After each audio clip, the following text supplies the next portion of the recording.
Hello, I'm the Angry Spork. Today, we're looking at one of those crossovers between two characters that might not seem like they have a lot in common at first glance, but perhaps that changes the deeper you look. Like, say, a mobster with unearthly mysterious powers meeting our old Jolly Jade Giant. I'm taking issue with 2004's The Darkness / The Incredible Hulk. So let's see if this comic makes us want to turn the page, or turn our heads.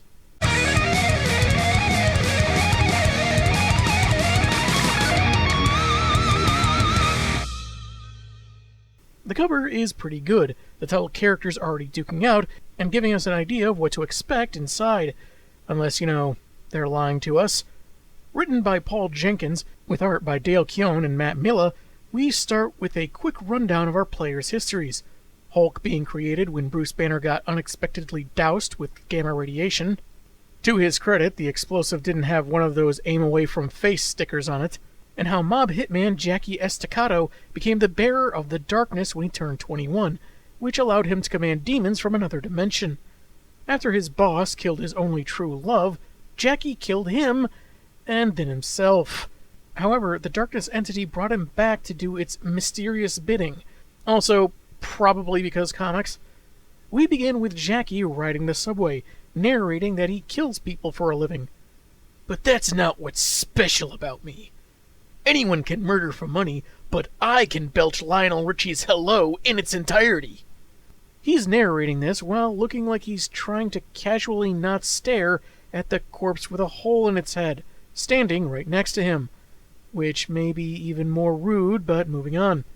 Narration goes on that perhaps interesting or frightening would be more appropriate descriptors, since his darkness powers allow him to manipulate, the dark, solidify shadows, and so on. The things I can do would make a sailor's hair curl. Maybe they're born with it. Maybe it's eldritch horror.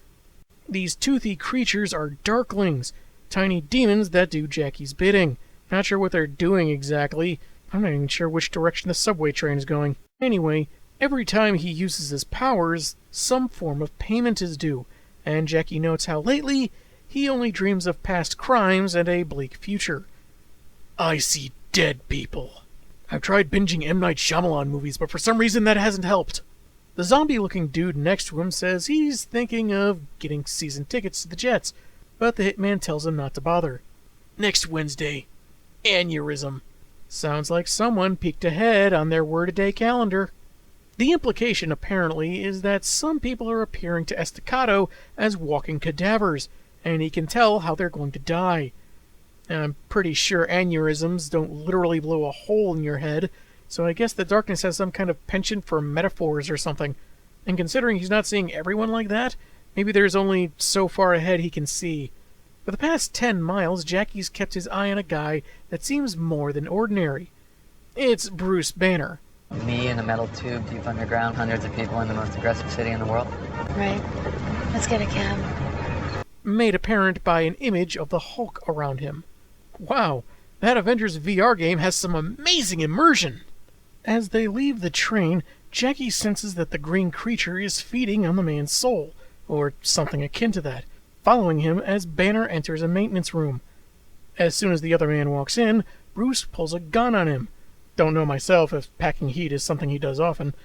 Jackie insists he's just a curious guy, and soon recognizes the doctor as that Hulk guy, whom he always thought was a fairy story.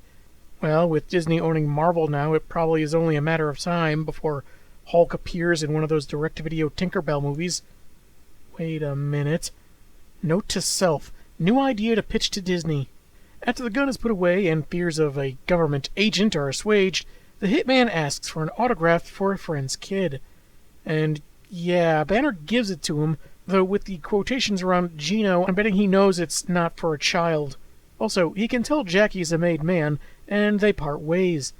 As he's respecting Banner's privacy and trying to figure out how to tell his buddies that he met everyone's favorite rage monster on the subway station, which still won't top Louis the Face Marchetti's story of meeting the Cookie Monster at a subway restaurant, his grim future vision sees all the other pedestrians waiting for the next train as mangled corpses.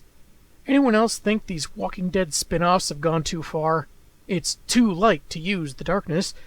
Feels like too much light or too bright would have made more grammatical sense, but I digress. And he pushes past the crowd to get to Banner, who then falls in front of an oncoming train, and I'm not even sure how. In one panel, Jackie's reaching for him, in the next, he's falling onto the tracks. It's just not very clear how or why this happened. In any event, Estacado focuses his precognitive ability, saying the darkness sees what's happening and keeps certain details to itself, but it can't hide everything from the hitman. He can tell the oncoming train's driver is dead, killed by one of several terrorists that have placed bombs on the underside of the train. Sulfur and copper. Flashing red light. Train go boom. Jackie and Hulk crossover because they have same speech therapist.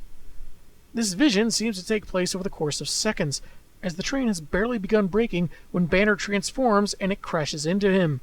The crowd, understandably, starts making a hasty retreat, with Jackie pointing to the exit.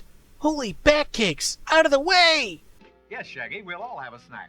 Bat milk and cookies for everyone.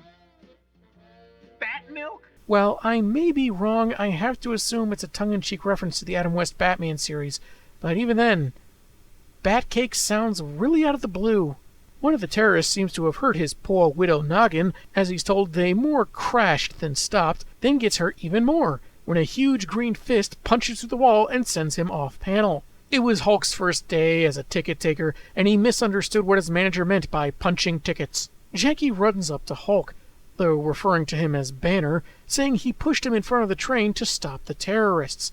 The behemoth contemplates his words, and while unhappy and offended, he understands that he was trying to look out for the innocent people. And I'm kidding. He tries to crush the mobster because Hulk. Though sympathetic to the green outcast, Jackie sends in a swarm of Darklings as a distraction so he can come up with a strategy. I'm thinking something with puppets. No, shadow puppets.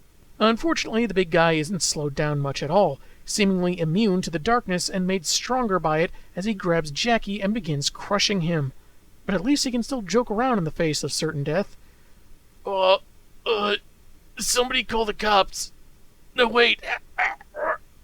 Call my chiropractor. Not to fix his back, but the guy's in debt to the mob, and Jackie's kind of a workaholic. Though he's accidentally saved when the terrorists fire a rocket at Hulk's back, and his attention changes course.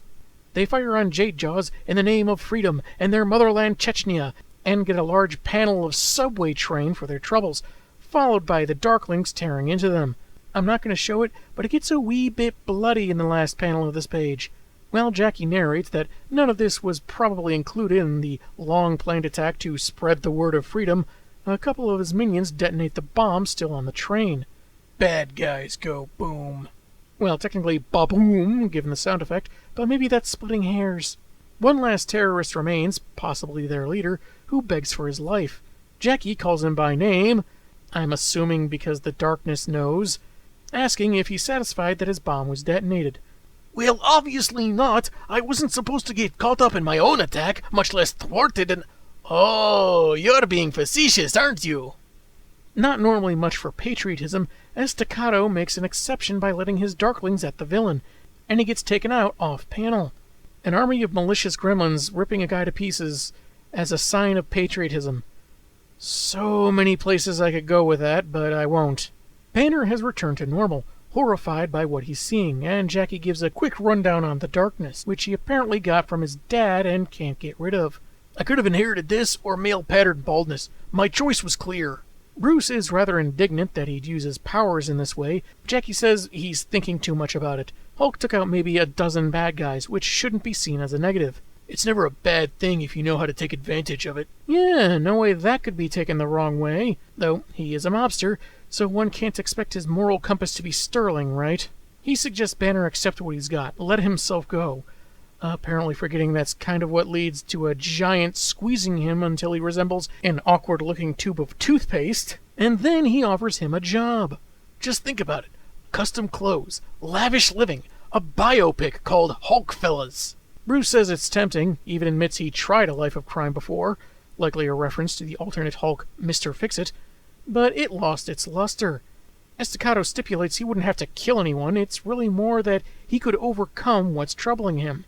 Yes, the very effective and common alternative to therapy, joining the mob. Banner believes Jackie when he says he understands what he's going through, but walks into the darkened subway tunnel, asking if he can remove the darkness from a man's heart. Well, there's this one guy, the Shadow. They say he knows what darkness lies in the hearts of men. Maybe try giving him a call. SWAT officers arrive, and Jackie identifies himself as the guy with the lacerated arm. I guess he thought the injured killer, formerly known as Jackie Estacado, was too wordy.